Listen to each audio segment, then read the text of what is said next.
சென்னையின் குடிநீர் ஆதாரங்களான ஏரிகளின் நீர் இருப்பு கடுமையாக குறைந்துள்ளதால் கோடை காலத்தில் கடும் குடிநீர் பஞ்சம் ஏற்பட வாய்ப்புள்ளது. தென்மேற்கு மற்றும் வடகிழக்கு பருவமழை மக்களை கைவிட்ட நிலையில் சென்னையின் நீர் ஆதாரங்களான ஏரிகளின் நீர்மட்டம் வெகுவாக குறைந்துள்ளது. கடந்த ஆண்டு இதே டிசம்பர் மாதம் கொட்டி தீர்த்த கனமழையால் ஏரிகள் நிரம்பி வழிந்தன. ஆனால் கடந்த ஆண்டோடு ஒப்பிடுகையில் தற்போது வெறும் 20% தான் நீர் உள்ளது. உடனடியாக இருக்கிற ஏரிகள் எல்லாமே அது ஹெரிட்டேஜ் சைட்டாக டிக்ளேர் பண்ணி அதை ஒரு காமன் ப்ராப்பர்ட்டி ரிசோர்ஸ், அதை எந்த வகையிலையும் அதை யாரும் என்கரேஜ் பண்ணக்கூடாதுன்னு அதை டிக்ளேர் பண்ணணும். டிக்ளேர் பண்ணிவிட்டு அதை இருக்கிற எந்த விதமான ஒரு என்கரேஜ்மெண்ட் இருந்தாலும் அவங்கள அகற்றிட்டு அதை பாதுகாக்கணும். இதுதான் ஒரே வழி.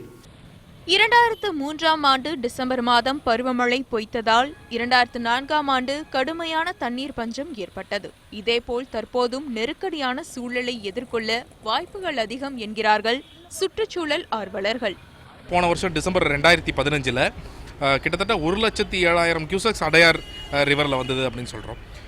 இவ்வளவு நீர் வந்ததுக்கு பிறகு இந்த ஆண்டு இந்த வர்தா புயல் வருவதற்கு முன்பு பார்த்தீங்கன்னா வெறும் 7% அளவுக்கு தான் தண்ணீரே இருக்கக்கூடிய குடிநீருக்கான தண்ணீரே இருக்கக்கூடிய ஒரு நிலை ஏற்பட்டிருக்கு அப்படின்னு சொன்னால், இது நமக்கு இருக்கிற ஒண்டர்ஃபுல் ஆப்பர்ச்சுனிட்டி, நமக்கு இருக்கக்கூடிய நல்ல ஆப்பர்ச்சுனிட்டிஸ் எல்லாத்தையுமே நம்ம மிஸ் பண்ணிட்டு இருக்கோம் இன்னைக்கு அப்படிங்கிறத பார்க்குறோம். கடந்த 13 ஆண்டுகளில் இல்லாத அளவு ஏரிகளின் நீர்மட்டம் தற்போது மிகவும் குறைந்திருக்கிறது.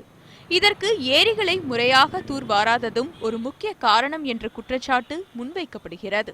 பிடபிள்யூ என்பது எல்லாவற்றையும், சாலை போக்குவரத்து எல்லாவற்றையும் செய்யக்கூடிய ஒரு துறையா இருக்கு. அதை பிரித்து மற்ற மாநிலங்கள் மாதிரி இங்கேயும் கேரளா, கர்நாடகா போன்ற மாநிலங்கள் மாதிரி இங்கேயும் தனியாக ஒரு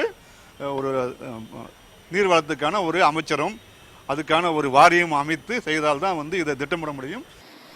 இருந்தும் கிருஷ்ணா நதி நீர் தொடர்ந்து வருவதால் தண்ணீர் தட்டுப்பாடு ஏற்படாது என்றும் 2004ஆம் ஆண்டு போல் தண்ணீர் பஞ்சம் உருவாக வாய்ப்பில்லை என்றும் பொதுப்பணித்துறை அதிகாரிகள் நம்பிக்கை தெரிவித்துள்ளனர். ஒரு ஏரியை உருவாக்க பல ஆயிரம் கோடி ரூபாய் தேவைப்படும். இப்படி இருக்கக்கூடிய சூழலில் கடல் நீரை குடிநீராக்குவது, நதிநீர் இணைப்பது என புதிய திட்டங்களை சிந்திப்பதற்கு மாற்றாக ஏற்கனவே இருக்கக்கூடிய ஏரி மற்றும் குளங்களை பாதுகாத்து பராமரிப்பதோடு மழைநீரை சேமிப்பதே இதுபோன்ற பிரச்சனைகளுக்கு தீர்வாக இருக்கும் என்கின்றனர் சூழலியல் ஆர்வலர்கள்.